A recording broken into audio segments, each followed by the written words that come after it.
डोना नाम की एक नर्सिंग स्टूडेंट्स को उसकी माँ ने उसके बर्थडे पर एक रेज़डी एंड डॉल गिफ्ट में दी। डोना अपनी सहेली एंजी के साथ एक अपार्टमेंट में रहती थी। लड़कियों को घर में छोटे छोटे कागजों के टुकड़े मिलने लगे जिन पर पेंसिल से लिखा होता था हेल्प अस या हेल्प लो। डोना और एंजी का एक दोस्त था। लोगों को उस गुड़िया से शुरू से ही नफरत थी। एक दोपहर जब लोग एंजी के कमरे में सो रहा था, उसकी आंखें खुली तो उसने देखा कि एनाबेल उसके ऊपर बैठी हुई है। उसने जैसे ही अपनी शर्ट उतारी, उसके चेस्ट पर 7 निशान थे, 7 क्लॉ मार्क्स। एक बार एक युवा कपल म्यूजियम आया। उस लड़की ने वॉरेन की बात का मजाक उड़ाया, कांच के बॉक्स पर उंगली मारते हुए कहा, अगर तुम सच में कुछ कर सकती हो तो मुझे खरोच के दिखाओ। आधे घंटे बाद उस लड़के की बाइक का बहुत ही रहस्यमय तरीके से एक्सीडेंट हो गया और उसकी मौके पर ही मौत हो गई।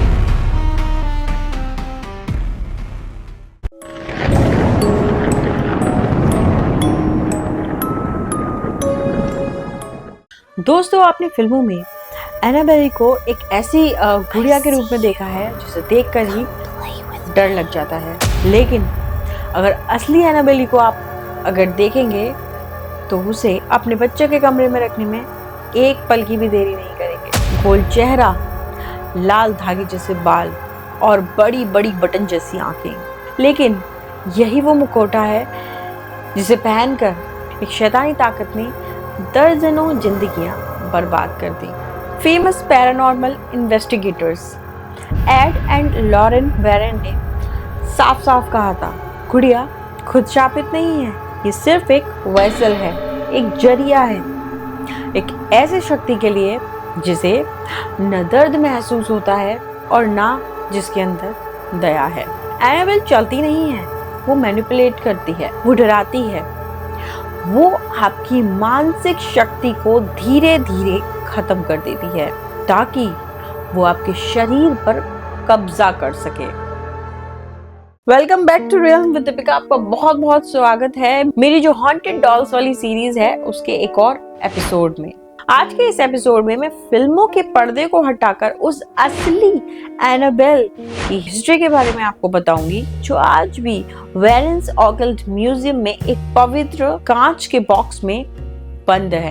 एक ऐसी कहानी जहां एक छोटे से अपार्टमेंट से शुरू हुआ सिलसिला मौत के तांडव तक जा पहुंचा। तैयार हो जाइए क्योंकि एनाबेल का सच आपकी रातों की नींद को भी उड़ा देगा।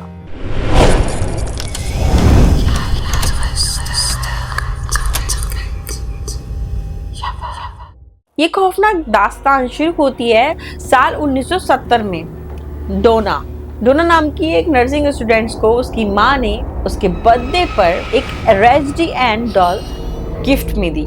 डोना अपनी सहेली एंजी के साथ एक अपार्टमेंट में रहती थी। शुरुआत में सब कुछ नॉर्मल था, लेकिन कुछ ही हफ्तों में डॉल ने अपनी हकीकत दिखाना शुरू कर दिया। पहले वो अपनी जगह बदल देती थी। डोना सुबह उसे सोफे पर छोड़कर जाती थी तो शाम को वो अपने आप बेड पर मिलती थी।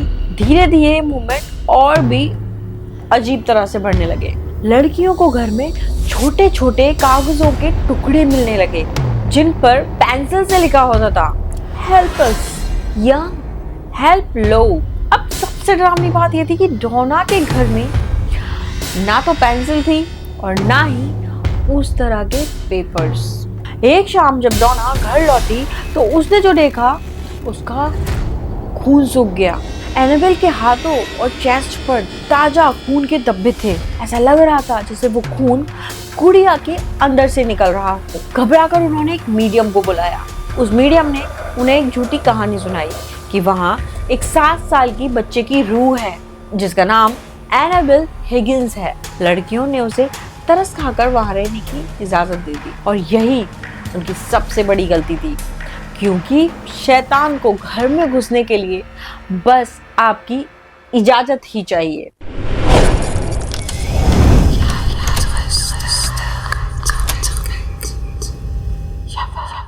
जैसे ही लड़कियों ने उस रूह को यस कहा, घर की एनर्जी पूरी तरह से वायलेंट हो गई। डोना और एंजी का एक दोस्त था, लो को उस गुड़िया से शुरू से ही नफरत थी। एक दोपहर जब लो एंजी के कमरे में सो रहा था, उसे महसूस हुआ कि उसके चेस्ट पर कोई बहुत भारी चीज बैठी है। उसकी आंखें खुली तो उसने देखा कि एनाबेल उसके ऊपर बैठी हुई है और उसे जान से मारने की कोशिश कर रही है। अगले दिन लो को खाली कमरे में कुछ आवाजें आई और जब वह अंदर गया तो वहां तो कोई भी नहीं था, बस एनाबेल फर्श पर पड़ी थी। जैसे ही लो उसके करीब गया, उसे अपनी चेस्ट पर एक असहनीय जलन सी महसूस हुई। उसने जैसे ही अपनी शर्ट उतारी, उसके चेस्ट पर 7 निशान थे, 7 क्लॉ मार्क्स, 3 वर्टिकल और 4 हॉरिजॉन्टल। ये निशान किसी इंसान के नाखून के नहीं थे, ये जलते हुए मांस जैसे दिख रहे थे। और यहीं पर एड और लॉरेन वॉरेन की एंट्री हुई।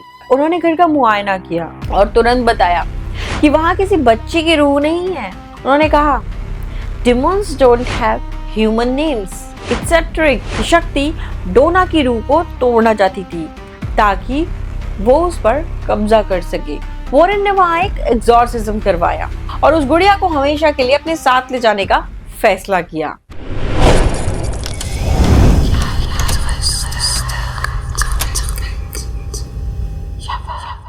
एड वॉरेन जब एनाबेल को अपनी कार की पिछली सीट पर रखकर जा रहे थे तो उस इनह्यूमन एंटिटी ने अपना आखिरी दांव खेला। रास्ते में कार के ब्रेक्स और स्टीयरिंग्स ने बार-बार काम करना बंद कर दिया। ऐसा लग रहा था जैसे कोई अदृश्य ताकत कार को खाई में गिराना चाह रही हो। एड को कार रोकनी पड़ी और डॉल पर होली वाटर छिड़कना पड़ा, तब जाकर वो घर अपने सुरक्षित पहुंच पाए थे। आज एनाबेल वॉरेन के म्यूजियम में एक लकड़ी के बक्से में बंद है जिस पर लिखा है, warning, positively do not open. लेकिन क्या ये बॉक्स उसे रोकने के लिए काफी है? म्यूजियम के कर्मचारियों का कहना है कि आज भी कई बार उस कांच के पीछे से स्क्रैचिंग की आवाज आती है।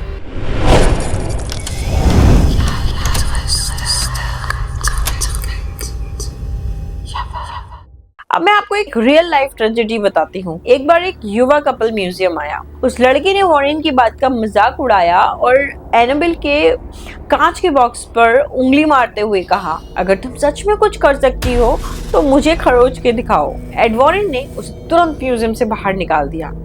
आधे घंटे बाद उस लड़के की बाइक का बहुत ही रहस्यमय तरीके से एक्सीडेंट हो गया और उसकी मौके पर ही मौत हो गई। उसकी गर्लफ्रेंड ने बताया कि एक्सीडेंट से ठीक पहले लड़का एनाबेल के ऊपर हंस रहा था, उसका मजाक उड़ा रहा था। एनाबेल हमें सिखाती है कि बुराई हमेशा मासूम चेहरों के पीछे छुपी होती है। वो आज भी उस कांच के पीछे बैठी है, खामोश, बेजान, लेकिन पूरी तरह से सजग। वो इंतजार कर रही है कि फिर से उस कांच को कोई छुए या फिर उसका मजाक उड़ाए।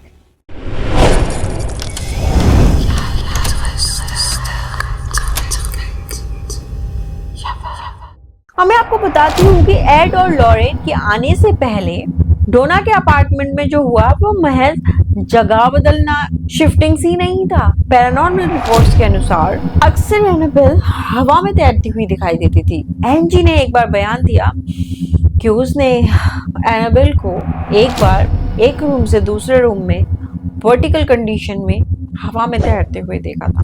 इतना ही नहीं, कभी कभी एनाबेल ऐसी पोजीशंस में मिलती थी जो एक गुड़िया के लिए इम्पॉसिबल है, जैसे कि वो अपने पैरों पर खड़ी हो या फिर घुटनों पर बैठी हो। वॉरेन ने अपनी जांच में ये भी पाया कि एनाबेल के शरीर से अक्सर एक ठंडी हवा और सड़ी हुई गंध आती थी, जो एक डिमोनिक प्रेजेंस का क्लासिक संकेत है।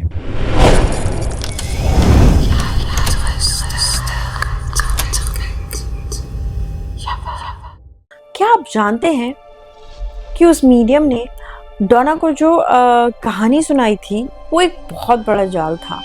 वॉरेन ने बाद में बताया कि एनाबेल हिगिंस नाम की कोई बच्ची उस इलाके में कभी मरी ही नहीं थी। ये शैतान की एक सोची समझी चाल थी जिसे पैरानॉर्मल भाषा में इन्फेस्टेशन फेज कहते हैं। वो शक्ति जानती है कि अगर वो अपना डरावना रूप दिखाएगी तो उसे घर से बाहर निकाल दिया जाएगा। इसलिए उसने एक मासूम बच्ची का रूप लिया ताकि डोना और एंजी उसे कंपैशन दे सके।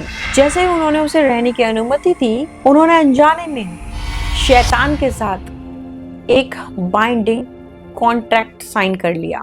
यही वो पॉइंट था जहां से वो शक्ति इंसानी कमजोरी का फायदा उठाकर घर के सदस्यों को मानसिक रूप से बीमार करने लगी थी।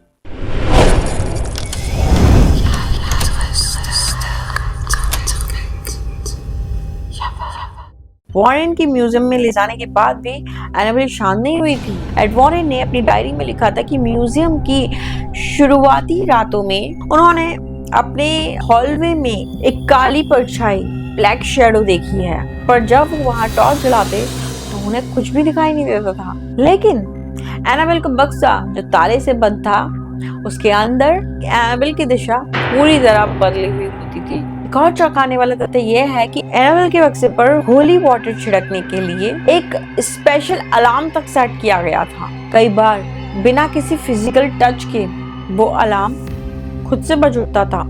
म्यूजियम के सीसीटीवी फुटेजेस, जो कि बहुत ही रेयर हैं, उनमें अक्सर देखा गया कि कभी कभी बॉक्स के अंदर रखे हुए माला या क्रॉस अपने आप जमीन पर गिर जाते थे, जैसे कि उन्हें कोई बक्से से बाहर फेंक रहा हो।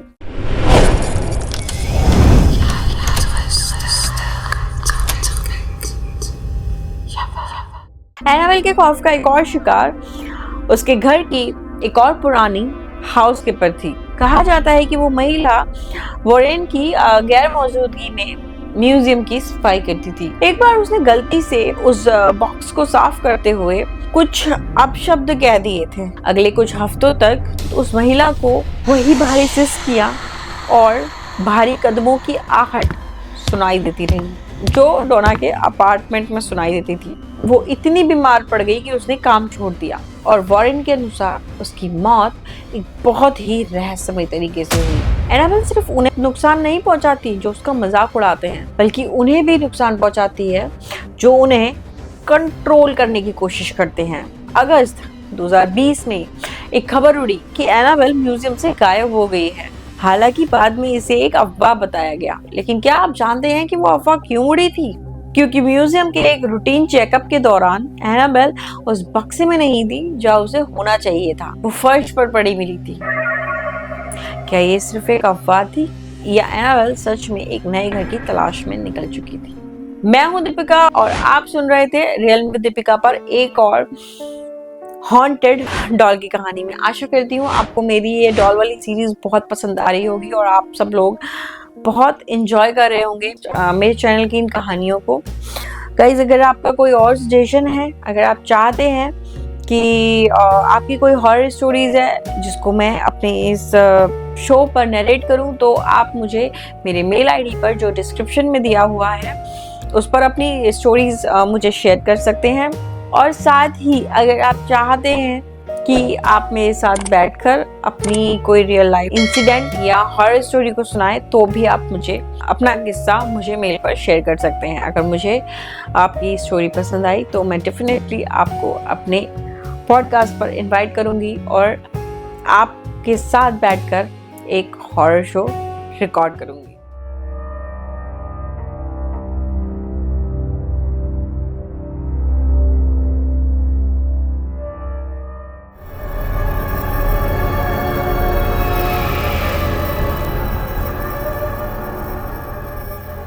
ईयर 1991 की एक ठंडी सुबह रूथ नाम की एक महिला बदहवास हालत में म्यूजियम पहुंची। उसके हाथों में एक पुराना थैला था। उसने क्यूरेटर टेरी हेडलर को वो थैला सौंपते हुए कहा कि वो इसे अब और एक दिन भी अपने पास नहीं रखना चाहती। रूथ ने बताया कि रात के 3 बजे उसके घर के तहखाने से किसी के रोने की तेज तेज आवाजें आती हैं। जब वो नीचे जाती तो वहां कोई नहीं होता था, बस वो डॉल मैंडी कुर्सी पर बैठकर मुस्कुरा रही होती थी। और हर बार जब मैं उठती हूँ तब ये गुड़िया अलमारी से बाहर फर्श पर बैठी मिलती है। एक पैरानॉर्मल इन्वेस्टिगेटर ने मैंडी के साथ एक हफ्ता गुजारा और उसने जो अपनी डायरी में लिखा वो किसी का भी मानसिक संतुलन बिगाड़ सकता है कि गुड़िया की आंखों के कोने में से एक गाढ़ा पीला फ्लूइड निकल रहा है, बिल्कुल मवाद या पुराने आंसुओं की तरह।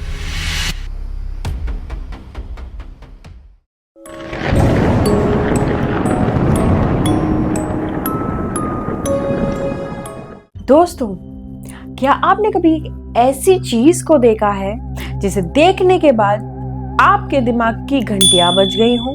कनाडा के क्यूजिनल म्यूजियम में एक ऐसी गुड़िया है, एक ऐसी हस्ती मौजूद है जिसे लोग सिर्फ एक गुड़िया नहीं बल्कि एक जिंदा आफत मानते हैं। नाम है मैंडी द डॉल। मैंडी कोई एक खूबसूरत डॉल नहीं है, उसका चेहरा जगह जगह से चटका हुआ है। उसके होठों पर एक रहस्यमय मुस्कान है जो आपको अंदर तक हिला देगी। और उसकी आंखें, वो आंखें कांच की नहीं लगती, वो ऐसी लगती हैं जैसे आपको कोई कांच के पीछे से देख रहा हो, आपकी हर हरकत को जज कर रहा हो। 1991 में जब एक महिला इस गुड़िया को म्यूजियम में छोड़ने आई थी तो उसने एक ऐसी बात कही जिसने सबको सुन्न कर दिया। उसने कहा, जब से ये मेरे घर में आई है मुझे आधी रात को किसी बच्चे के फूट फूट कर रोने की आवाजें आती हैं और हर बार जब मैं उठती हूँ तब ये गुड़िया अलमारी से बाहर फर्श पर बैठी मिलती है। Welcome to real with Deepika. आपका बहुत बहुत स्वागत है मेरे इस पॉडकास्ट में। आज मैं जो डॉल वाली सीरीज चला रही हूँ उसमें एक बहुत ही खौफनाक डॉल की बात करने वाली हूँ जिसका नाम है मैंडी द डॉल। अगर आपने मेरी अभी तक की ये सीरीज नहीं देखी है तो guys go and watch series. इसमें आपको ओकीकू डॉल, रॉबर्ट द डॉल और बहुत ऐसी डॉल्स के बारे में सुनने को मिलेगा जो आपकी रूह को हिला के रख देगा और शायद सोचने पर मजबूर कर देगा कि क्या मुझे किसी डॉल को अपने घर में लाना चाहिए या नहीं। तो अगर आपने मेरा चैनल अब तक सब्सक्राइब नहीं किया है तो please do subscribe my channel, hit the bell icon so आपको मेरी आने वाली हर एक वीडियो का नोटिफिकेशन मिलता रहे और मुझे ऐसे ही सपोर्ट करते रहिए, अपना प्यार दिखाते रहिए मेरी इन वीडियोस को। मैं बहुत बहुत दिल से शुक्रिया अदा करती हूँ आपके इस प्यार और सपोर्ट के लिए। आगे बढ़ते हैं। आज के इस एपिसोड में हम मैंडी के उस काली दास्तान की तह तक जाएंगे कि क्या वो सिर्फ एक टूटा हुआ खिलौना है या उसके अंदर किसी मासूम की रूह आज तक इंसाफ मांग रही है। तो तैयार हो जाइए क्योंकि मैंडी को नजरअंदाज करना आपकी सबसे बड़ी भूल हो सकती है। ईयर 1991 की एक ठंडी सुबह रूथ नाम की एक महिला बदहवास हालत में म्यूजियम पहुंची। उसके हाथों में एक पुराना थैला था। उसने क्यूरेटर टेरी हेडलर को वो थैला सौंपते हुए कहा कि वो इसे अब और एक दिन भी अपने पास नहीं रखना चाहती। रूथ का कहना था कि ये गुड़िया उसके खानदान में बहुत पुराने टाइम से रह रही थी, लेकिन पिछले हफ्तों में उसके घर में जो हो रहा था वो किसी हॉरर फिल्म से कम नहीं था। रूथ ने बताया कि रात के 3 बजे उसके घर के तहखाने से किसी के रोने की तेज तेज आवाजें आती हैं। जब वो नीचे जाती तो वहां कोई नहीं होता था, बस वो डॉल मैंडी कुर्सी पर बैठकर मुस्कुरा रही होती थी।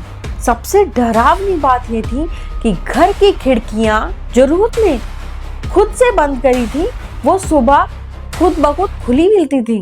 म्यूजियम ने इसे एक एग्जैजरेटेड स्टोरी समझा और मैंडी को एक शेल्फ पर रख दिया, लेकिन मैंडी के आने के महज 48 घंटों के अंदर म्यूजियम का माहौल बदल गया था। म्यूजियम के स्टाफ ने नोटिस किया कि उनके लंच बॉक्स से खाना चोरी हो रहा है। अजीब बात तो ये थी कि वो खाना किसी कूड़ेदान में या मैंडी के बक्से के नीचे दबा हुआ मिलता था। कर्मचारियों के डेस्क से पेन, चाबियां और कोई भी इम्पोर्टेंट पेपर्स गायब होने लगे थे। कुछ दिनों बाद वो सारी चीजें मैंडी की फ्रॉक के अंदर से बरामद हुई। स्टाफ के बीच अब खौफ बैठ गया था। क्या कोई इंसान उन सब के साथ कोई प्रैंक कर रहा था या फिर मैंडी ने म्यूजियम को ही अपना घर बना लिया था?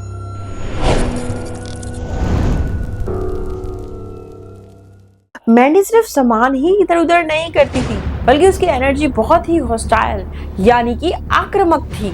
म्यूजियम में आने वाले पैरानॉर्मल इन्वेस्टिगेटर्स ने जब मैडी के सामने अपने ईएमएफ मीटर्स और कैमरे रखे तो जो हुआ वो रिकॉर्ड तोड़ देने वाला था। हाई डेफिनेशन कैमरों की बैटरी जो लगभग 4 घंटे चलनी चाहिए थी, मैंडी के सामने 2 मिनट में ही अपना दम तोड़ देती थी। एक फोटोग्राफर ने दावा किया कि जब वो मैंडी का क्लोजअप ले रहा था तो उसे कैमरे के लेंस में मैंडी की आंखों की पुतलियां हिलते हुए दिखी थी।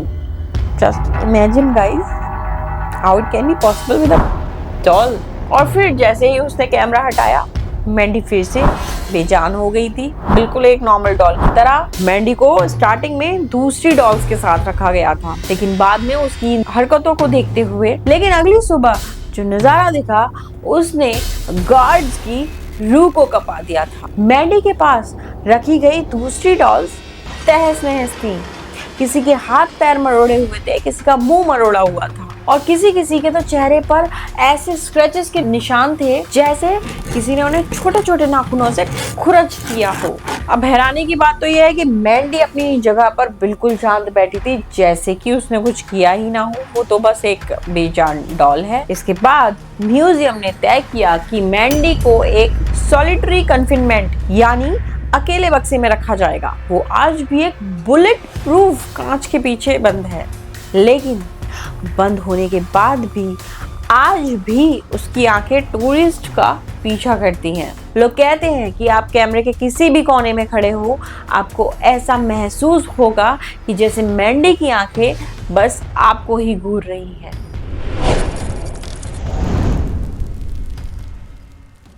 अब हम बात करते हैं कि आखिर एक हॉन्टेड डॉल बनी कैसे और मैंडी के चेहरे की दरारों के पीछे आखिर क्या छुपा है। इसकी जड़ें ढूंढने के लिए हमें 1900 के दशक की शुरुआत में जाना होगा। एक ऐसी फोकलोर जो आज भी कनाडा के उस इलाके के बुजुर्ग फुसफुसाते हुए सुनाते हैं। कहा जाता है कि मैंडी सिर्फ एक गुड़िया नहीं बल्कि एक लिविंग कॉफिन है, यानी एक जिंदा ताबूत है। एक रोंगटे खड़ी कर देने वाली थ्योरी के मुताबिक एक छोटी बच्ची को उसके मानसिक रूप से बीमार पिता ने एक सकरे और अंधेरे तहखाने में बंद कर दिया था। उस बच्ची का बाहरी दुनिया से एकमात्र नाता बस ये गुड़िया थी। वो घंटों उस गुप्त अंधेरे में मैंडी से बातें करती थी, उसे अपनी भूख और डर के बारे में बताती थी। वक्त गुजरा और वो मासूम बच्ची उस अंधेरे कमरे में तड़प तड़प कर मर गई। जब हफ्तों बाद उसकी लाश मिली तो उसके हाथ मैंडी को इतनी कस के पकड़े हुए थे कि उन्हें छुड़ाने के लिए गुड़िया का चेहरा और हाथ तक चटक गए थे। लोग मानते हैं कि मौत के उस भयानक पल में उस बच्ची की कॉन्शियसनेस और वो चीखें उस डॉल के अंदर समा गई थी। यही वजह है कि मैंडी को अंधेरे और अकेलेपन से नफरत है। म्यूजियम के एक गार्ड जिसने 15 साल तक वहां ड्यूटी की, उसने एक बार ऑन कैमरा बताया कि एक रात जब म्यूजियम की लाइट चली गई थी तो उसने मैंडी के कमरे से कुछ ऐसा सुना जिससे कि उसका खून सूख गया। उसने सुना कि कोई छोटा बच्चा कांच के पीछे से अपने नाखून रगड़ रहा है। जब उसने अपनी टॉर्च जलाई तो मैंडी के बक्से के अंदर की तरफ धुंध जमी हुई थी, यानी फॉग जमा हुआ था और उस धुंध पर एक छोटे हाथ का निशान बना था। गार्ड ने दावा किया कि उसने उस रात किसी को धीमी आवाज में गाना गाते हुए गुनगुनाते हुए सुना था, daddy let me out, it's cold here. अब एक और दिल दहला देने वाला वाकया एक क्लीनिंग लेडी का है। उसने दोपहर के वक्त मैंडी के बक्से को साफ करते हुए गौर किया कि गुड़िया की आंखों के कोने में से एक गाढ़ा पीला फ्लूइड निकल रहा है, बिल्कुल मवाद या पुराने आंसुओं की तरह। जैसे ही उसने उसे पोंछने की कोशिश की, उसे महसूस हुआ कि कांच के अंदर से किसी ने उसके हाथ पर अपनी पकड़ बनाई है। उस महिला ने उसी वक्त वहां से नौकरी छोड़ दी थी और आज भी वो वहां किसी अंधेरे कमरे में अकेले जाने से डरती है। मैंडी की वो सिसकियां महज कोई आवाज नहीं है, वो एक रेजिडुअल हॉन्टिंग है जो हर उस इंसान को अपना शिकार बनाती है जो उसके दर्द को महसूस करने की कोशिश करता है।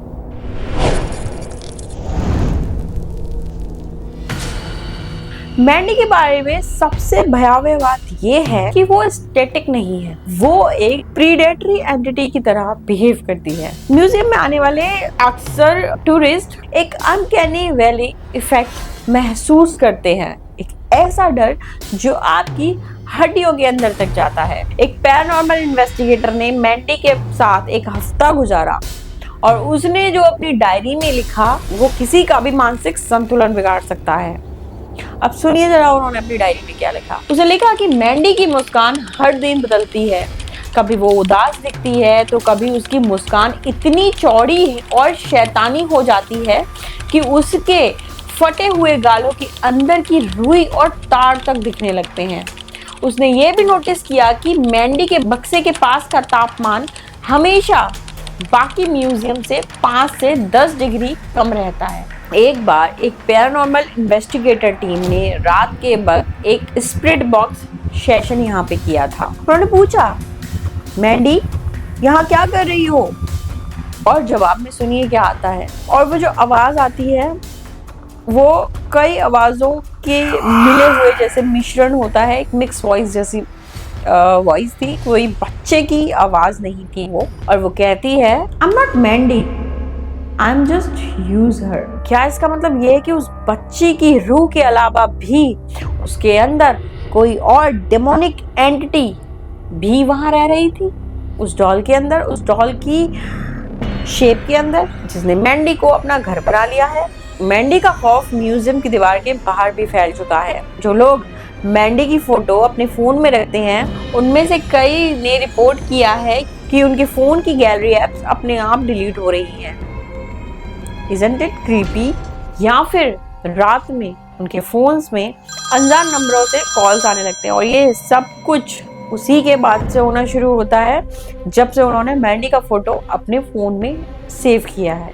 एक टूरिस्ट ने बताया कि उसने म्यूजियम में मैंडी को चिढ़ाया था और उस रात जब वो अपने होटल के कमरे में सोया तो उसे महसूस हुआ कि उसके सीने पर कोई बहुत भारी चीज बैठी हुई है। जब उसने आंखें खोली तो उसने देखा कि कमरे के कोने में मैंडी का वो चटका हुआ चेहरा हवा में लहरा रहा था, जो धीरे धीरे उसकी तरफ बढ़ रहा था। कॉन्क्लूजन बहुत ही खतरनाक है गाइस। मैंडी सिर्फ एक ऐतिहासिक वस्तु नहीं है, बल्कि वो एक इमोशनल वैम्पायर है। वो आपके डर, आपकी घबराहट और आपके अटेंशन से खुद को रिचार्ज करती है। क्यूजनल म्यूजियम के कर्मचारी आज भी कसम खाते हैं, चाहे कुछ भी हो जाए, मैंडी की आंखों में 30 सेकंड से ज्यादा नहीं देखना है, क्योंकि अगर आप उसे ज्यादा देर तक देखते हैं तो उसे आप अपने अंदर इनवाइट कर रहे होते हैं। तो रियल्म के साथियों, अगली बार जब आप किसी पुरानी और टूटी हुई गुड़िया को देखें तो याद रखिएगा, मैंडी आज भी अपने कांच के पीछे बैठी हुई है, मुस्कुरा रही है और इंतजार कर रही है कि कब कोई दूसरा उसकी अंधेरी और ठंडी दुनिया का हिस्सा बने। तो क्या आप तैयार हैं उस रोने की आवाज को सुनने के लिए जो कभी खत्म नहीं होती? अगर आपको एक मौका मिलता है उस म्यूजियम में जाने का, तो क्या आप उस डॉल की आंखों में 30 सेकंड से ज्यादा देखेंगे या फिर सिर्फ उसे देख करके 1 सेकंड के लिए वापस आ जाएंगे? मुझे कमेंट सेक्शन में जरूर बताइएगा कि आपको ये कहानी कैसी लगी। It's sorry guys, this is not कहानी, ये सारे रियल इंसिडेंट्स हैं, रियल स्टोरीज हैं जो मैं आपको सुनाती हूँ और इनसे आपके अंदर अवेयरनेस फैलाने का एक जरिया बनती हूँ।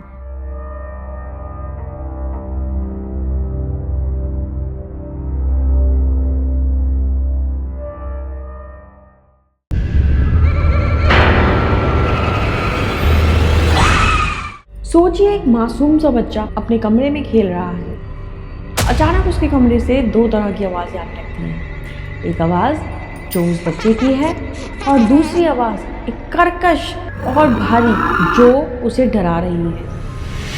और जैसे ही उसके घर वाले उस कमरे को खोलते हैं वो देखते हैं कि उस कमरे का पूरा सामान, भारी फर्नीचर इधर से उधर पलटा हुआ है।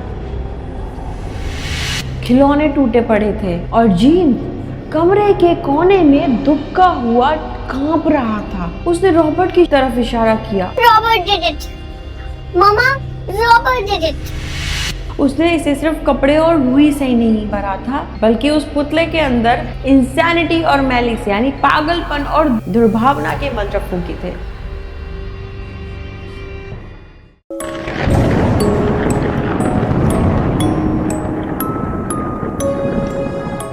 क्या आपने कभी महसूस किया है कि आपको कोई देख रहा है उस बंद कमरे में जहां आपके अलावा और कोई भी नहीं है? अंधेरे कोने में रखी वो पुरानी गुड़िया जिसकी बटन जैसी आंखें आपकी हर हरकत का पीछा कर रही हो। आप सोचते हैं कि ये सिर्फ आपका एक वहम है, लेकिन की वेस्ट के आर्टिस्ट हाउस में रहने वालों के लिए ये एक वहम नहीं बल्कि एक जीता जागता खौफ था। Robert the doll. फ्लोरिडा के म्यूजियम में एक पुरानी गुड़िया रखी है जिसके चारों तरफ हजारों चिट्ठियां रखी हुई हैं। ये चिट्ठियां उन लोगों ने लिखी हैं जिनके साथ कोई ना कोई हादसा हुआ है, सिर्फ इसलिए क्योंकि उन्होंने इस गुड़िया की मर्जी के बिना उसके साथ फोटो क्लिक की थी। ये महज कोई रुई और तार से बना खिलौना नहीं है, ये एक वेसल है, एक ऐसा पात्र जिसमें 1 सदी से भी ज्यादा की नफरत, काला जादू और अधूरी चीखें कैद हैं। आज भी जब लोग ईस्ट मोर्टेला म्यूजियम जाते हैं तो वहाँ की हवा भारी हो जाती है, वहाँ लगे कैमरे अचानक से बंद हो जाते हैं और जो लोग रॉबर्ट का मजाक उड़ाते हैं उनके साथ ऐसी दुर्घटनाएं होती हैं जिनका कोई लॉजिकल जवाब तक नहीं होता। सोचिए, एक मासूम सा बच्चा अपने कमरे में खेल रहा है।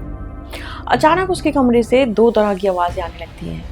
एक आवाज जो उस बच्चे की है और दूसरी आवाज एक कर्कश और भारी जो उसे डरा रही है, उसे धमका रही है। और जैसे ही उसके घर वाले उस कमरे को खोलते हैं, वो देखते हैं कि उस कमरे का पूरा सामान, भारी फर्नीचर इधर से उधर पलटा हुआ है और वो गुड़िया खिड़की के पास बैठकर शैतानी मुस्कान देते हुए आपकी तरफ देख रही है। आज के एपिसोड में हम रॉबर्ट की उस अंधेरी दुनिया में उतरेंगे जहाँ साइकोलॉजी और सुपरनैचुरल पावर्स आपस में टकराती हैं। ये कहानी सिर्फ एक शापित गुड़िया की नहीं है, बल्कि ये कहानी एक खानदान के बर्बाद होने की, एक शहर के डर की और उस हस्ती की है जो आज भी उस कांच के पीछे से आपकी रूह को टटोल रही है। तो तैयार हो जाइए, क्योंकि रॉबर्ट को इंतजार करना पसंद नहीं है और उसे नजरअंदाज करना आपकी जिंदगी की सबसे बड़ी भूल हो सकती है।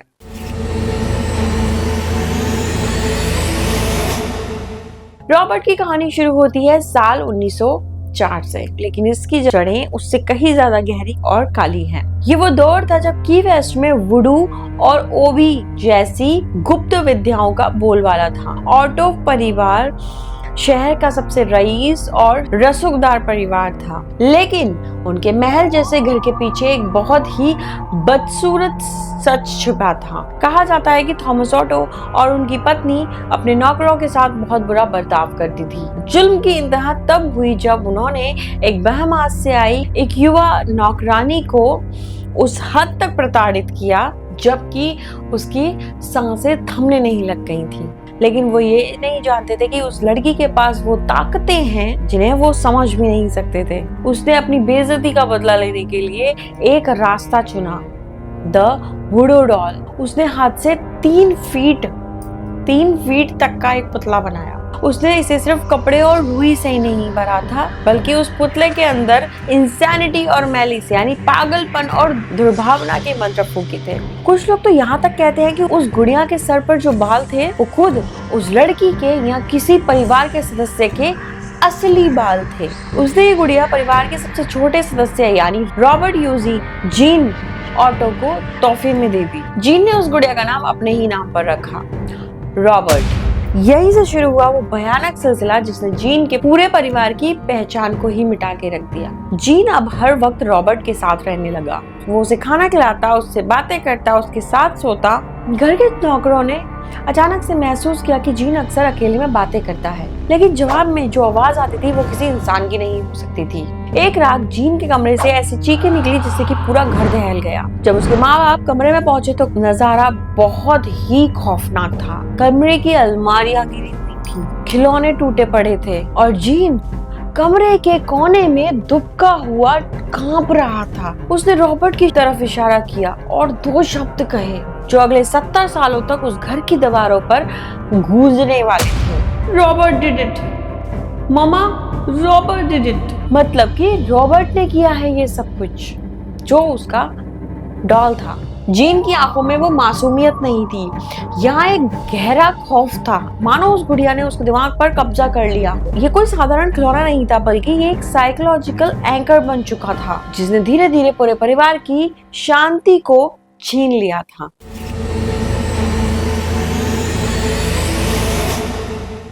अगर आप आज रॉबर्ट के बॉक्स के पास खड़ी दीवारों को देखेंगे तो आप दंग रह जाएंगे।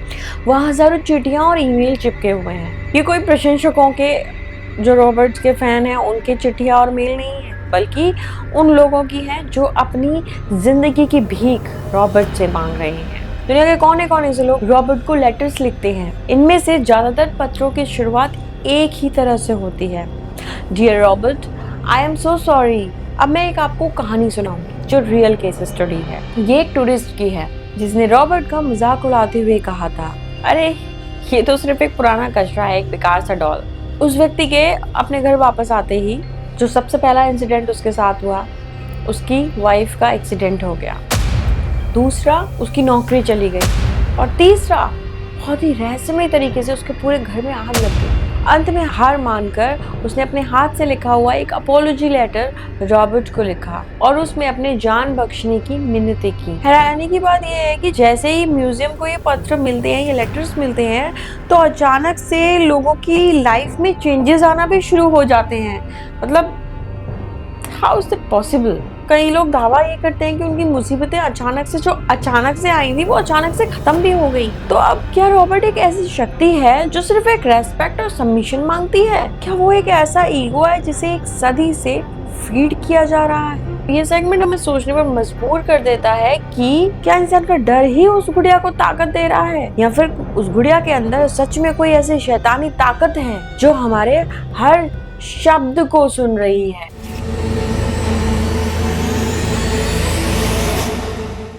रॉबर्ट सिर्फ रूहानी तौर पर ही नहीं बल्कि तकनीकी तौर पर भी हमला करता है। कई प्रोफेशनल फिल्म मेकर्स और पैरानॉर्मल इन्वेस्टिगेटर्स ने रॉबर्ट पर डॉक्यूमेंट्री बनाने की कोशिश की है, लेकिन उनके अनुभव रोंगटे खड़े कर देने वाले थे। हाईटेक कैमरास, जिनकी बैटरी फुल चार्ज थी, रॉबर्ट के सामने आते ही डेड हो जाते हैं। ऑडियो रिकॉर्डिंग्स में ऐसी स्टैटिक और कर्कश आवाजें आती हैं जैसे कोई बहुत ही करीब से कान में फुसफुसा रहा है। गाइस, जब आप ऐसे वीडियोस बनाते हैं तो कहीं ना कहीं इनका इम्पैक्ट आपके ऊपर होता ही है।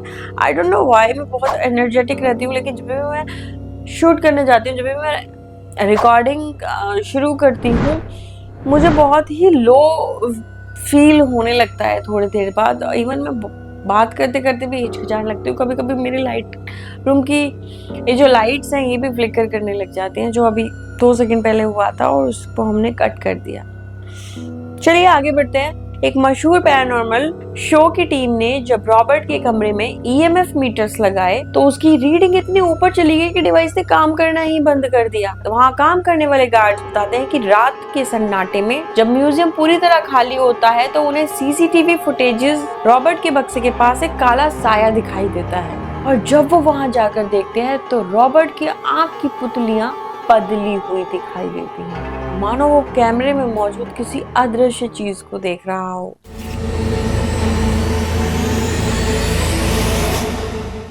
तो अब हम बात करते हैं, तो क्या है ये रॉबर्ट? एक पुराना खिलौना, एक पागल कलाकार की कल्पना, या एक वुडू श्राप जो समय के साथ और भी शक्तिशाली होता चला जा रहा है? सालों की रिसर्च और हजारों गवाहों के बाद भी विज्ञान के पास इसका कोई सटीक जवाब नहीं है। लेकिन एक बात साफ है कि रॉबर्ट डॉल जो हमें याद दिलाता है कि दुनिया में ऐसी भी चीजें हैं जिन्हें हम कंट्रोल नहीं कर सकते। कुछ चीजें निर्जीव होकर भी हमसे ज्यादा जिंदा रहती हैं। आज भी वो की वेस्ट के उस ठंडे कमरे में बैठा है। अगर आप लोग मेरी वीडियो देख रहे हैं और आप वहाँ रहते हैं, यहाँ उस म्यूजियम में आप गए हैं, तो मुझे कमेंट सेक्शन में ज़रूर बताइएगा कि आपका एक्सपीरियंस कैसा रहा, या आपने कुछ ऐसी और वीडियोस देखी हैं या फिर कुछ ऐसा महसूस किया है। मुझे ज़रूर कमेंट सेक्शन में बताइएगा। मैं आपके हर एक कमेंट को पढ़ती हूँ और जानना चाहती हूँ कि आपके क्या क्या एक्सपीरियंस रहे। एक लाइन जो वहाँ की फेमस है, रॉबर्ट कभी नहीं भूलता और रॉबर्ट कभी माफ़ भी नहीं करता। अगर आप भी ऐसी किसी खतरनाक डॉल के बारे में जानते हैं और आपकी कोई खौफनाक कहानी है, तो मेरी मेल आईडी डिस्क्रिप्शन में है, आप मुझे वो अपनी पूरी कहानी रिकॉर्ड करके भेज सकते हैं। मैं आपकी कहानी को यहाँ पे सबके सामने नैरेट करूँगी। और अगर आप चाहते हैं कि आपकी आइडेंटिटी को हाइड रखा जाए, तो वैसे भी मैं इस कहानी को नरेट करने के लिए रेडी हूँ। इसके अलावा अगर द रॉबर्ट की जैसी ही जो फेमस कर्स्ड डॉल है उनकी कहानी आप सुनना चाहते हैं, जैसे कि द एनाबेले और द फेमस जापानी डॉल ओकीकू, अगर आप इन सब की कहानियां भी सुनना चाहते हैं तो मुझे कमेंट सेक्शन में जरूर बताएं। ऐसी कहानियों को, ऐसी रिसर्च को आपके सामने लाने में बहुत समय लगता है। बस आपका प्यार, आपका सपोर्ट मेरा मोटिवेशन बढ़ाता है।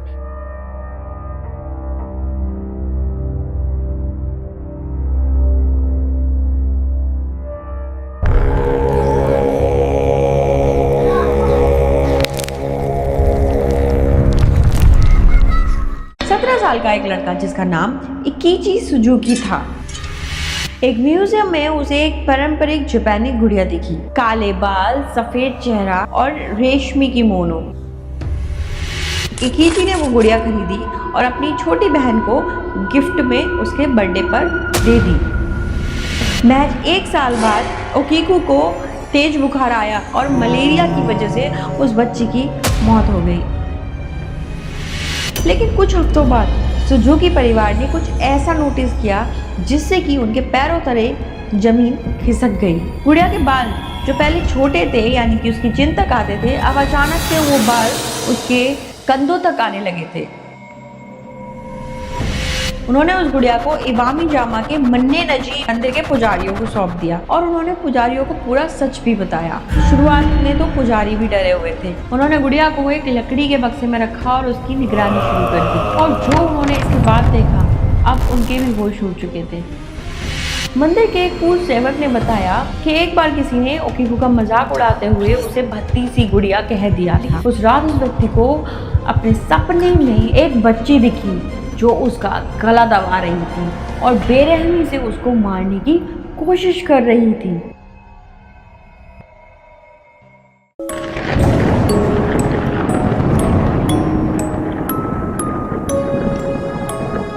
जापान, उगते सूरज का देश।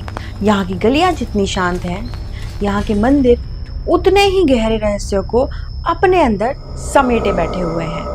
लेकिन होक्काइडो के मन्ने-निजी मंदिर में कुछ ऐसा है जो विज्ञान को चुनौती देता है और मजबूत से मजबूत कलेजे वाले इंसान को भी डरा देता है। एक लकड़ी की गुड़िया जो लगभग 40 सेंटीमीटर लंबी है, इसकी आंखें कांच की तरह काली और बेजान हैं। लेकिन इसमें कुछ ऐसा है जो इसे दुनिया की किसी भी गुड़िया से सबसे अलग बनाता है, और वो है उसके बाल।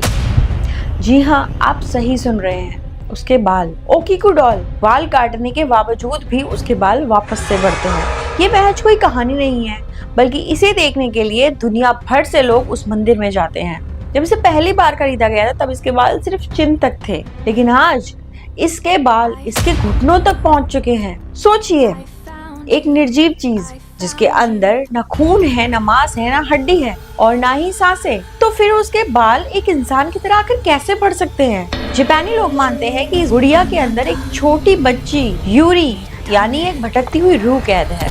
क्या ये रूह अपनी मौत का बदला लेना चाहती है, या फिर एक छोटे से खिलौने के जरिए इस दुनिया में अपनी मौजूदगी दर्ज करा रही है? आज के एपिसोड में हम जापान के सबसे खौफनाक सच Okiku the haunted doll of Hokkaido की तह तक जाएंगे। तैयार हो जाइए, क्योंकि ये कहानी आपको ये सोचने पर मजबूर कर देगी, क्या वाकई मौत सब कुछ खत्म कर देती है?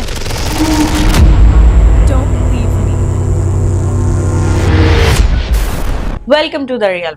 इस खौफनाक सिलसिले की शुरुआत हुई साल 1918 में। 17 साल का एक लड़का जिसका नाम इकीची सुजुकी था, अपनी छोटी बहन ओकीकू के लिए एक तोहफा ढूंढ रहा था। एक म्यूजियम में उसे एक पारंपरिक जापानी गुड़िया दिखी, काले बाल, सफेद चेहरा और रेशमी किमोनो यानी जापान में पहने जाने वाली पारंपरिक पोशाक। किकीची ने वो गुड़िया खरीदी और अपनी छोटी बहन को गिफ्ट में उसके बर्थडे पर दे दी। ओकीकू को वो गुड़िया इतनी पसंद आई कि उसने उसका नाम भी अपने ही नाम पर ओकीकू रख दिया। वो दोनों हमेशा साथ रहते। ओकीकू उसके साथ खेलती, सोती, सारी एक्टिविटीज वो बच्ची जो भी थी वो उस डॉल के साथ ही करती थी। लेकिन नियति को तो कुछ और ही मंजूर था। महज 1 साल बाद ओकीकू को तेज बुखार आया और मलेरिया की वजह से उस बच्ची की मौत हो गई। पूरा परिवार सदमे में था। जापान की परंपरा के अनुसार मृतक की पसंदीदा चीजों को उसके साथ दफनाने की अनुमति नहीं थी, तो उसका परिवार उस डॉल को अपने साथ उस घर में ले आया जहां वो रहते थे। उन्होंने उस गुड़िया को अपने घर के एक बहुत ही सुंदर जगह पर रख दिया, जिससे कि वो उसे जब भी देखें तो उन्हें अपनी बेटी की याद आती रहे। वो रोज उस गुड़िया को देखते और उससे बातें करते थे। लेकिन कुछ हफ्तों बाद सुजुकी परिवार ने कुछ ऐसा नोटिस किया जिससे कि उनके पैरों तले जमीन खिसक गई। गुड़िया के बाल जो पहले छोटे थे यानी कि उसकी चिन तक आते थे, अब अचानक से वो बाल उसके कंधों तक आने लगे थे। परिवार को लगा कि शायद ये उनकी बेटी का ही इशारा है। अब उन्हें धीरे धीरे लगने लगा था कि उनकी बेटी की रूह उस गुड़िया के अंदर आने लगी है ताकि वो अपने परिवार के करीब रह सके। ये कोई श्राप नहीं बल्कि एक अटैचमेंट था जो मौत के बाद भी नहीं टूटा था। लेकिन हद तो तब हो गई जब धीरे धीरे ये चीजें बढ़ने लगी। जो बाल अभी शोल्डर तक आए थे वो बाल अब नी लेंथ तक आने लगे थे। इवन रात में कभी कभी उस बच्ची के रोने की आवाजें आती और माँ चिल्लाने की, यानी कि जापान में जिस तरह से भी अपनी मम्मा को बुलाया जाता है, ऐसे चिल्लाने की छोटी बच्ची की रातों में आवाजें आने लगी। कभी कभी तो ऐसा होता कि उसकी पोजीशन भी एक तरफ से दूसरी तरफ चली जाया करती थी, तो वो घर वाले अब काफी डर भी गए थे। –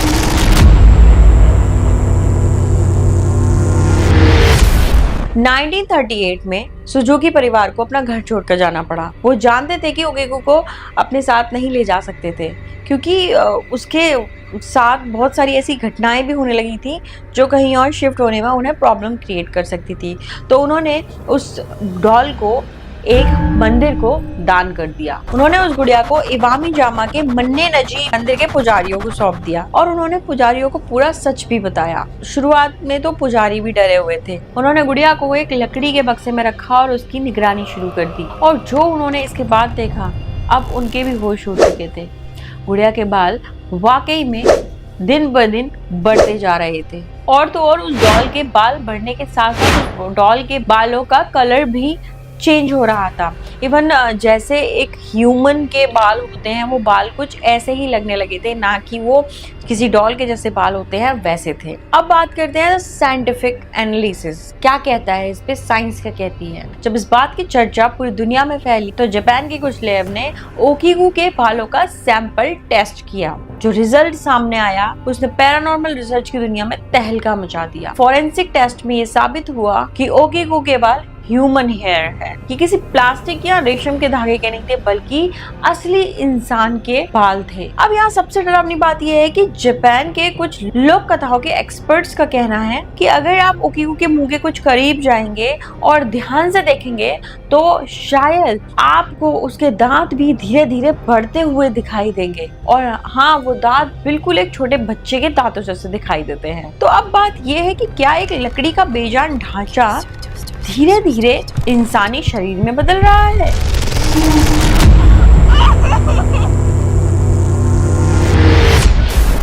मन्ने नजी मंदिर के पुजारी बताते हैं कि अक्सर रात के समय जहाँ पे ओकीकू डॉल को रखा गया है, अक्सर वहां से कुछ एक छोटी बच्चे की हंसने या कभी कभी रोने की आवाजें आती हैं।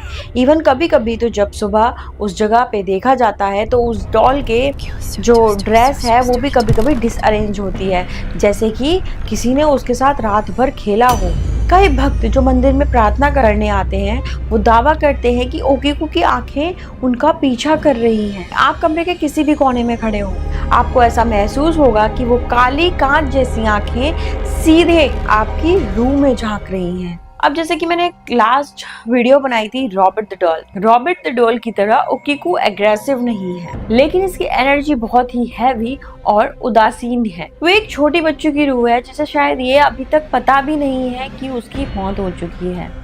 वो शायद आज भी अपने उस भाई का इंतजार कर रही है कि वो आज भी उसके पास आएगा और आकर उसे अपने गले से लगा लेगा। लेकिन एक चेतावनी हमेशा दी जाती है, ओकीको का अपमान करना या उसके बालों को उसकी इजाजत के बिना छूना बहुत भारी पड़ सकता है। मंदिर के एक पूर्व सेवक ने बताया कि एक बार किसी ने ओकीको का मजाक उड़ाते हुए उसे भद्दी सी गुड़िया कह दिया था। उस रात उस व्यक्ति को अपने सपने में एक बच्ची दिखी जो उसका गला दबा रही थी और बेरहमी से उसको मारने की कोशिश कर रही थी। जब उसकी आंख खुली तो वो मंदिर आया और उसने अपनी इस गलती के लिए प्रार्थना की, क्षमा याचना की और उसके बाद से ही उसकी सुबह तबीयत भी ठीक हुई, जो कि उस सपने को देखने के बाद खराब हो चुकी थी।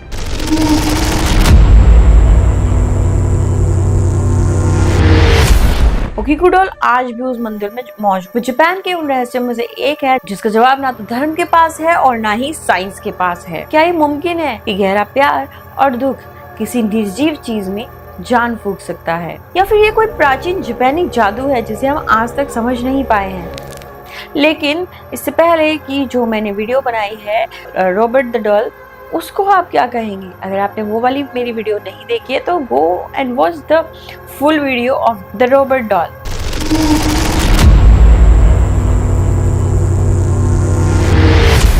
कि अब सवाल ये उठता है कि आधुनिक विज्ञान के पास ओकीको के बढ़ते बालों का कोई जवाब नहीं है। 1930 के दशक में जब पहली बार इस गुड़िया के बालों का टेस्ट हुआ तो नतीजे चौंकाने वाले थे, जो मैं आपको बता चुकी हूँ। लेकिन क्या आज की टेक्नोलॉजी कुछ और कहती है? कुछ रिसर्चर्स का मानना है कि लकड़ी और पुरानी पेंटिंग में इस्तेमाल होने वाले कुछ खास तरह के रेजिन्स या केमिकल्स होते हैं जो हवा की नमी के साथ रिएक्ट कर सकते हैं। लेकिन ये थ्योरी तब फेल हो जाती है जब हम देखते हैं कि बाल सिर्फ बढ़ नहीं रहे हैं बल्कि उनका टेक्सचर भी बिल्कुल एक जिंदा आदमी के बालों के जैसा है। जापान के एक पैरानॉर्मल एक्सपर्ट ने दावा किया था कि उन्होंने ओकीको के एक बाल का डीएनए एनालिसिस करने की कोशिश की। हालांकि मंदिर के पुजारियों ने इसकी अनुमति बहुत ही मुश्किल से दी थी, लेकिन जो शुरुआती नतीजे आए उन्होंने सबको सुन्न कर दिया। बालों में वही न्यूक्लियस स्ट्रक्चर पाया गया जो एक जिंदा इंसान के बालों में होता है। इसका मतलब क्या है? क्या ओकीको का ढांचा सिर्फ एक जरिया है और उसके अंदर का सिस्टम किसी और तरह जीवित है? जापान में एक मान्यता है जिसे सुकुमोगामी कहते हैं। माना जाता है कि अगर कोई चीज 100 साल पुरानी हो जाए या उसे बहुत ज्यादा ह्यूमन इमोशंस मिल जाएं, तो उस चीज के अंदर एक आत्मा या कॉन्शियसनेस पैदा हो जाती है। ओकीको शायद इसका सबसे बड़ा उदाहरण है। वो सिर्फ अब एक गुड़िया नहीं बल्कि एक बायोलॉजिकल मिस्ट्री बन चुकी है।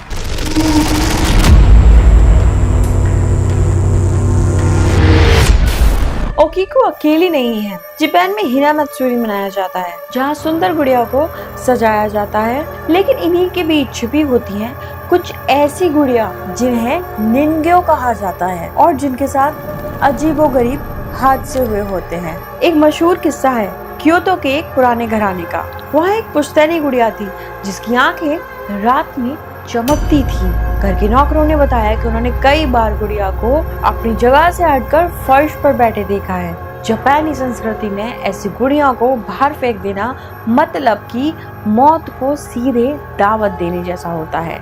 यही वजह है कि जापान में डॉल फ्यूनरल्स निकाला जाता है, यानी कि जब कोई गुड़िया पुरानी हो जाती है या फिर परिवार को लगता है कि उसमें कुछ अजीब है तो उसे कूड़े में नहीं फेंका जाता, उसे मंदिर ले जाया जाता है जहाँ पुजारी मंत्रों के साथ उसकी रूह को आजाद कर देते हैं और फिर उसे जला दिया जाता है। सच में कितना अजीब लग रहा है ना ये सब सुन के कि क्या डॉल्स के साथ ये सब भी होता है। जी हाँ, मैं आपको अपने इस चैनल पे ऐसी ऐसी बातें बताने वाली हूँ शायद आपने आज से पहले कभी नहीं सुनी होंगी।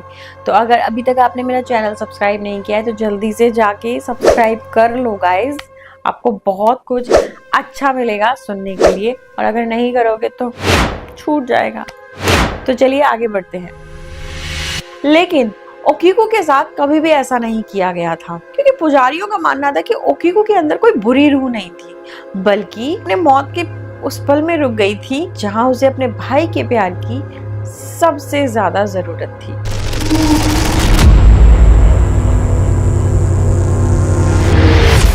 मन्नेजी मंदिर में हर साल एक गुप्त रिचुअल होता है। पुजारी ओकीकू को बक्से से बाहर निकालते हैं, यानी कि उसके बॉक्स से बाहर निकालते हैं और बड़े ही प्यार और सम्मान के साथ उसके बालों को काटा जाता है, यानी कि ट्रिम किया जाता है, क्योंकि वो बाल नॉन स्टॉप बढ़ रहे हैं। और ये कोई आम कटिंग भी नहीं है, बल्कि ये एक धार्मिक प्रक्रिया है। गवाह बताते हैं कि जब कैंची बालों को छूती है तो एक अजीब सी वाइब्रेशन महसूस होती है। कमरे का तापमान अचानक गिर जाता है। कुछ लोगों ने तो यहाँ तक कहा है कि उन्होंने ओकीकू को हल्के से फुसफुसाते हुए भी सुना है। अब क्या वो शुक्रिया कर रही है या फिर वो नाराज है कि उसकी पहचान को बार बार काटा जा रहा है। और अब एक दिलचस्प बात यह भी है कि ओकीकू का चेहरा समय के साथ धीरे धीरे बदलता सा जा रहा है। अगर आप 1918 की ओकीकू की फोटो देखें और आज की फोटो देखें तो उसका चेहरा अब एक बच्चे जैसा नहीं है, बल्कि एक टीनेजर गर्ल के जैसा है, मानो वो गुड़िया अंदर ही अंदर बड़ी हो रही हो।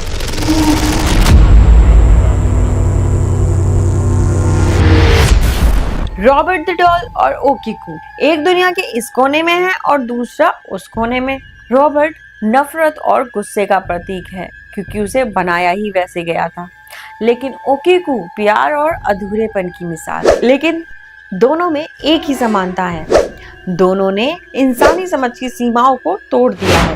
ओकीकू की कहानी हमें याद दिलाती है कि हमारे आसपास की चीजें शायद उतनी बेजान नहीं है जितना कि हम उन्हें समझ रहे हैं। जो प्यार हम उन्हें देते हैं या फिर जो दुख हम उनके साथ बांटते हैं, वो उनमें एक जान सी फूंक सकता है। मन्नेजी मंदिर की वो गुड़िया आज भी इंतजार कर रही है। शायद एक दिन उसके बाल बढ़ना बंद हो जाए, शायद एक दिन उसकी रूह को शांति मिल जाए, लेकिन तब तक वो कांच के पीछे से हमें ये बताती रहेगी कि रूहें कभी मरती नहीं है, वो बस नए ठिकाने ढूंढती रहती है। अगर आपके आसपास भी कोई गुड़िया है तो थोड़ा सा संभल कर।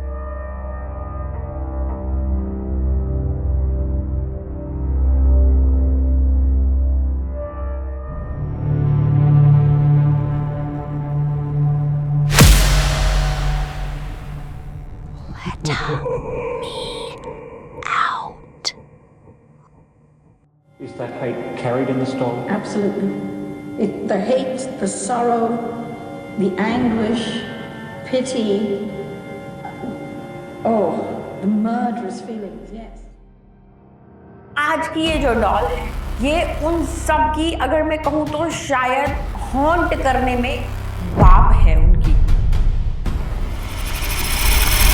उसे पूर्वी यूरोप के जिप्सियों ने बनाया था। कहा जाता है कि एक जिप्सी महिला का बेटा डूबकर मर गया था और उसने अपने बेटे की रूह को इस दुनिया में रोकने के लिए इस गुड़िया का सहारा लिया। गुड़िया के लकड़ी के सिर के अंदर का हिस्सा बिल्कुल एक सूखे हुए इंसानी दिमाग यानी ह्यूमन ब्रेन की तरह है। लेटा के बारे में एक और डिस्टर्बिंग थ्योरी है कि वो हमेशा बारिश होने से पहले ही जाग जाता है। वो घर के अंदर बेचैन हो जाता है और दरवाजों की तरफ खिसकने लगता है। लेटा का डॉग्स के साथ रिश्ता बहुत ही हिंसक और खौफनाक रहा है। कैरी वॉल्टर के घर में जो भी कुत्ता आया उसकी जिंदगी नरक बन गई। ऑस्ट्रेलियाई पैरानॉर्मल सोसाइटी की एक सदस्य ने बताया कि जब उसने लेटा की आंखों में सीधे देखा तो उसे लगा कि उसका अपना दिमाग खाली हो रहा है और कोई दूसरी यादें उसके अंदर डाली जा रही हैं।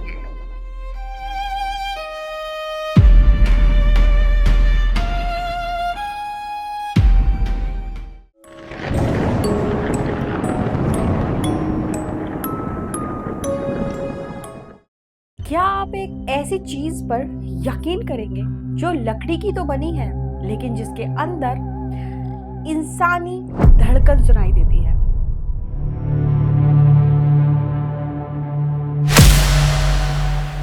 क्या आप अपने पास एक ऐसी गुड़िया को रखेंगे जिसके सिर के अंदर इंसानी दिमाग होने का दावा किया जाता है?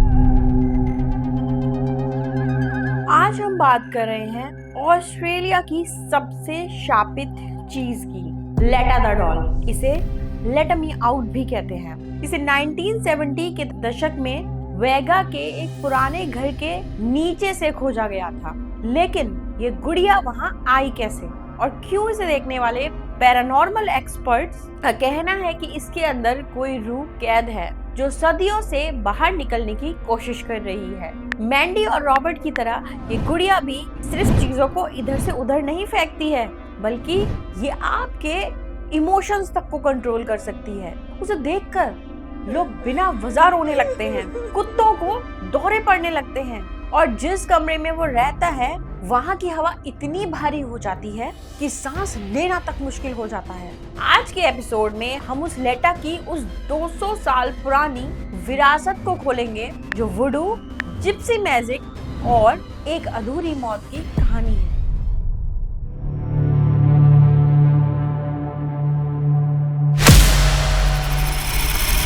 Welcome to real with Deepika. आपका बहुत बहुत स्वागत है मेरे इस पॉडकास्ट में। आज फिर से आपके सामने एक और नई हॉरर से भरी डॉल की कहानी लेकर आ गई हूँ। इस हॉन्टेड डॉल सीरीज में अभी तक जो आपने वीडियोस देखी हैं, मैंडी द डॉल, रॉबर्ट, ओकीकू और एक्सेट्रा जो भी अभी तक रिलीज हो चुकी है, लेकिन आज की ये जो डॉल है ये उन सब की, अगर मैं कहूँ तो शायद हॉन्ट करने में बाप है उनकी। तो गाइस, आज की वीडियो को बिल्कुल भी मिस मत करिएगा। लाइट्स को ऑफ कर लीजिए और तैयार हो जाइए इस सफर में मेरे साथ आगे बढ़ने के लिए। अगर आपने अभी तक मेरा चैनल सब्सक्राइब नहीं किया है तो सबसे पहले आपकी स्क्रीन पर वो सब्सक्राइब का बटन बड़ी परेशानी से देख रहा है आपको, उसको दबा दीजिए, सब्सक्राइब कर लीजिए और बेल आइकन को प्रेस कर दीजिए जिससे मेरी आगे आने वाली सभी वीडियोस के आपको नोटिफिकेशंस मिलते रहें।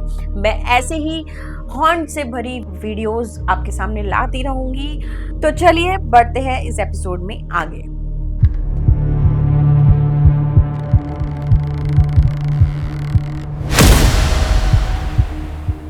साल 1972 कैरिल वॉल्टन नाम का एक व्यक्ति अपने भाई की फ्यूनरल के बाद एक पुराने खंडर हो चुके घर के बाहर से गुजर रहा था। वो घर काफी सालों से खाली था और उसके बारे में बहुत सी डरावनी अफवाहें मशहूर थीं। कैरी ने बचपन के डर को चुनौती देने के लिए उस घर के अंदर एंटर होने का फैसला लिया। बेसमेंट के एक अंधेरे कोने में धूल और जालों के बीच उसे एक पुराना थैला मिला।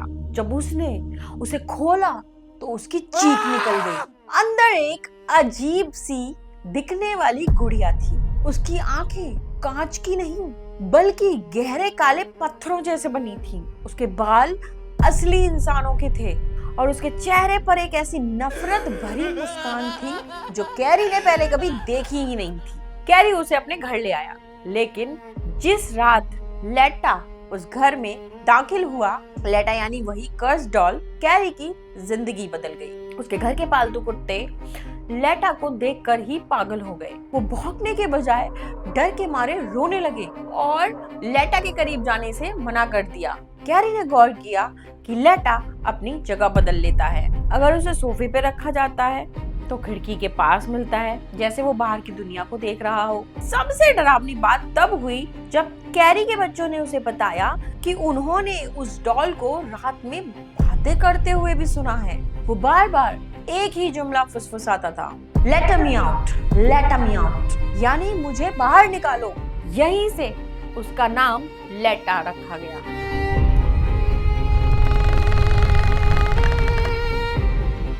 लेटा की असलियत जानने के लिए जब कैरी ने एक्सपर्ट्स की मदद ली तो पता चला कि वो गुड़िया लगभग 200 साल पुरानी है। उसे पूर्वी यूरोप के जिप्सियों ने बनाया था।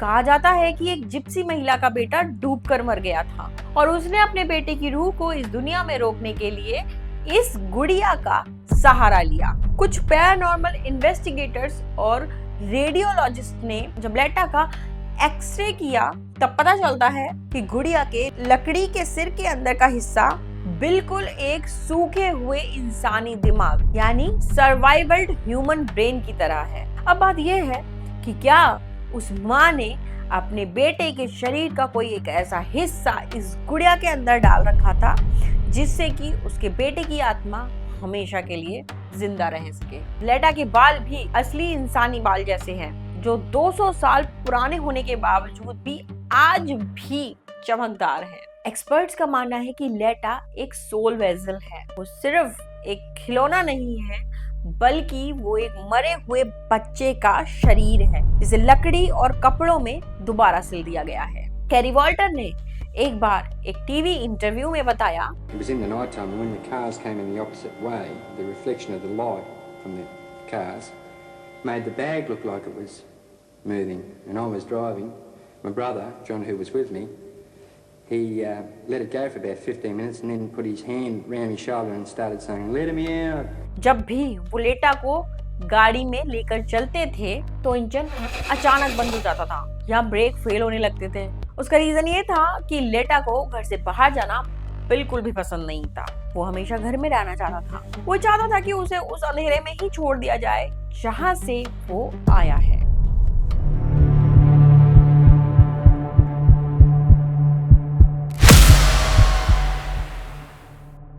लेटा की मौजूदगी का असर सिर्फ मशीनों पर ही नहीं, बल्कि इंसानी दिमाग पर भी बहुत गहरा होता है। एक बार कैरी ने एक पार्टी रखी और मजाक में लेटा को मेहमानों के बीच रख दिया। अब सुनिए मजेदार बात कि उस कमरे में आधे से ज्यादा लोग अचानक से फूट फूट कर रोने लगे। उन्हें एक ऐसा दुख फील हो रहा था जो उनका अपना भी नहीं था। एक और भयानक घटना तब हुई जब एक महिला ने लेटा को छूने की कोशिश की। जैसे ही उसकी उंगलियां लेटा के कपड़ों से टच हुई, उसे एक जोरदार इलेक्ट्रिक शॉक लगा और वो पीछे गिर गई। उसके हाथ पर जलने के निशान उभर आए। लेटा को फिजिकल कांटेक्ट बिल्कुल नहीं पसंद है, सिवाय उन लोगों के जिन्हें वो खुद पसंद करता है। एक रियल इंसिडेंट के मुताबिक एक पैरानॉर्मल रिसर्चर ने लेटा के साथ एक रात एक कमरे में बिताने की कोशिश की। उसने बताया कि रात के करीब 2 बजे उसे ऐसा महसूस हुआ कि जैसे उसके बिस्तर के किनारे कोई बैठा हुआ है। जब उसने आंखें खोली तो लेटा वहां नहीं था जहां उसे रखा गया था। वो रिसर्चर के बगल में बिल्कुल तकिए के पास बैठा था और उसकी काले पत्थरों जैसी आंखें रात में अलग ही चमक रही थी। रिसर्चर्स ने दावा किया कि उन्हें लेटा के दिल से एक धड़कन सुनाई दे रही थी। वो डर के मारे कमरे से बाहर निकला और फिर कभी वापस नहीं आया। कैरी वॉल्टर खुद भी लेटा से डरते थे। उन्होंने कई बार उससे बचने की कोशिश की, लेकिन हर बार कुछ ऐसा होता कि सौदा कैंसिल हो जाता। एक बार जब उन्होंने लेटा को अपनी गाड़ी की डिक्की में रखा तो डिक्की अपने आप खुल गई और लेटा सड़क पर गिर गया। कैरी को ऐसा लगा कि जैसे वो गुड़िया उनको धमकी दे रही है कि अगर उसे छोड़ने की कोशिश की तो अंजाम बहुत बुरा होगा। Dance, puppet, dance.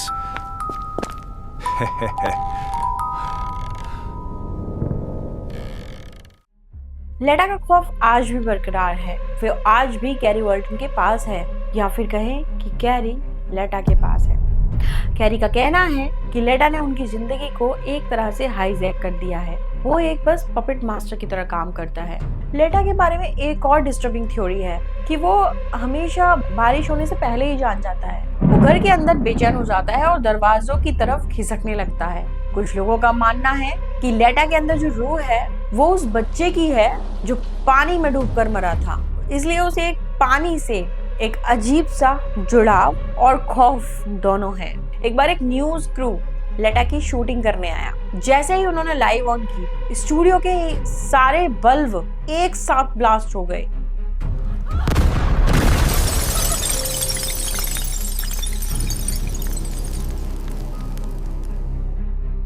वहां मौजूद साउंड रिकॉर्डिस्ट ने हेडफोन्स निकाल कर फेंक दिए क्योंकि उसे लेटा की तरफ से एक बहुत ही हाई पिच चीख सुनाई दे रही थी जो बाकी किसी को सुनाई नहीं दे रही थी। अब हम उस कहानी की तरफ बढ़ते हैं जो लेटा की कहानी को सबसे डिस्टर्बिंग पैरानॉर्मल घटना बना देती है।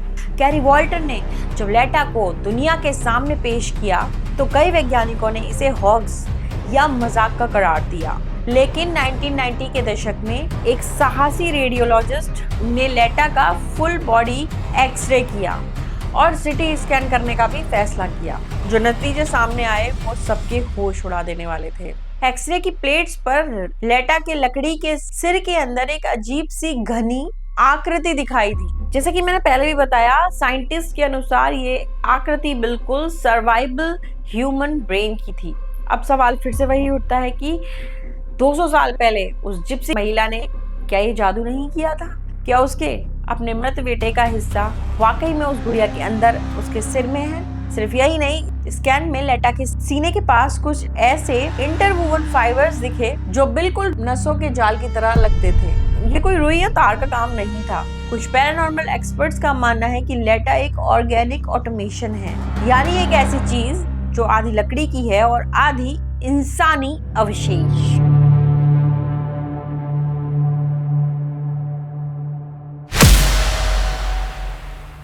Museum of apply arts and science के एक पूर्व कर्मचारी ने बताया कि एक बार जब लेटा को एक शोध के लिए कांच के चैम्बर में रखा गया था तो चैम्बर के अंदर की हवा में फॉर्मेशंस दिखाई दी, जैसे कोई अंदर से सांस ले रहा हो और उसकी गर्मी से कांच पर भाप जम रही हो। क्या वो दिमाग आज भी सिग्नल भेज रहा है? क्या वो आज भी उन यादों को प्रोसेस कर रहा है जो 200 साल पहले एक डूबते हुए बच्चे के दिमाग में मौजूद थी? ये सोचना ही आपकी रूह कपा देने के लिए काफी है कि आप जिस गुड़िया को देख रहे हैं वो शायद अंदर से आज भी जिंदा है।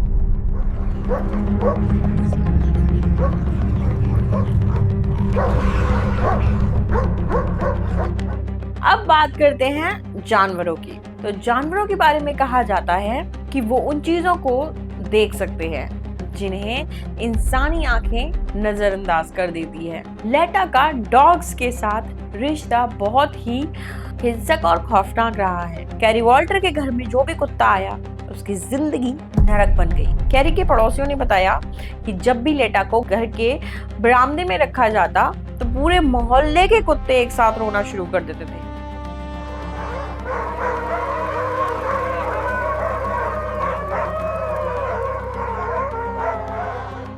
वो भौंकते नहीं थे, बल्कि वो कुछ इस तरह की आवाजें निकालते थे जैसे कि उन्हें कोई शारीरिक दुख या पीड़ा मिल रही हो।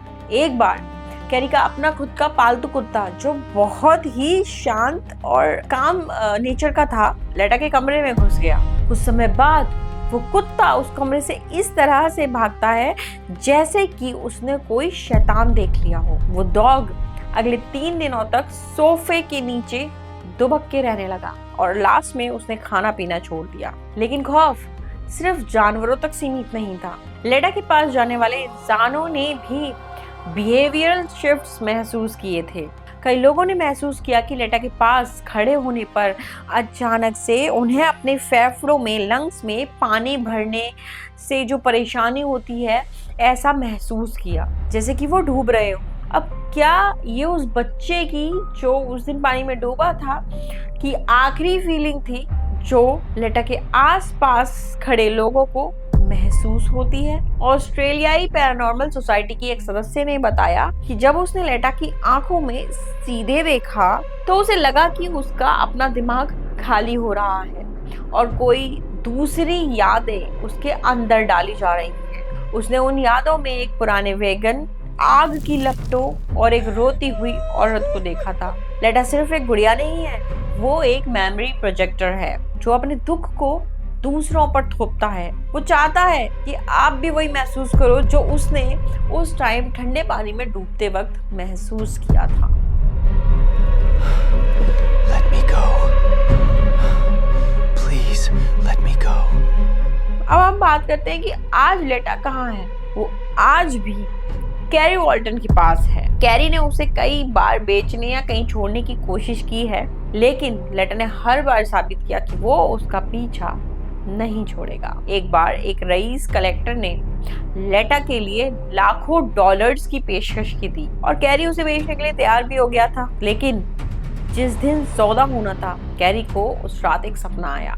उसने देखा कि लेटा उसके बिस्तर के सिराने खड़ा है और उसके हाथों से काला पानी टपक रहा है। लेटा ने सपने में कहा, if I leave you leave too, यानी अगर मैं गया तो तुम भी जाओगे। कैरी ने उसी वक्त वो सौदा, वो डील रद्द कर दी थी। तो समझ आ गया था कि लेटा उसके साथ एक सिम्बायोटिक रिलेशनशिप में जुड़ चुका है। वो एक एनर्जी से जीता है और बदले में वो उसे सुरक्षित रखता है, यानी कि बदले में आपको आपकी लाइफ ही दे रहा है, या फिर कह सकते हैं कि शायद उन्हें डराकर अपने पास रख रहा है। लेटा द डॉल की ये दास्तान हमें उस अंधेरी सच्चाई की तरफ ले जा रही है कि कुछ चीजें समय की धूल में खो जाने के लिए भी नहीं होती हैं। उन्हें नफरत, प्यार और काले जादू की डोर से बांधा जाता है जो सदियों तक नहीं टूटती है। लेटा आज भी कैरी के उस घर के एक कोने में बैठा है। वो देख रहा है,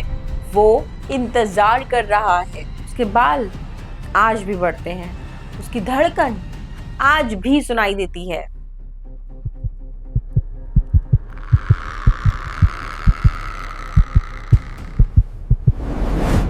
तो दोस्तों, तो आप ऑस्ट्रेलिया के उस इलाके में जाएं और आपको हवा में एक अजीब सी उदासी और पुराने गीले कपड़ों की गंध महसूस हो, तो समझ जाइएगा कि लेटा आपके आसपास ही है। और अगर वो आपके सामने आ जाए तो उसकी आंखों में मत देखना, क्योंकि वो शायद आपसे अपनी आजादी नहीं बल्कि आपका खुद का शरीर मांग रहा है। हम कह सकते हैं कि कैरी आज भी लेटा की गिरफ्त में है। तो क्या आप तैयार हैं उस लेटा मी आउट की आवाज सुनने के लिए, जो बंद कमरों के पीछे से भी आ सकती है?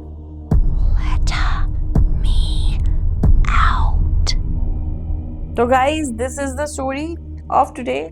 I hope you like the story. अगर आपने इस स्टोरी को पसंद किया है तो लाइक कीजिए, शेयर कीजिए, बेल आइकन को प्रेस करना मत भूलिएगा। इससे मेरी आने वाली सभी वीडियोस के आपको नोटिफिकेशंस मिलते रहेंगे।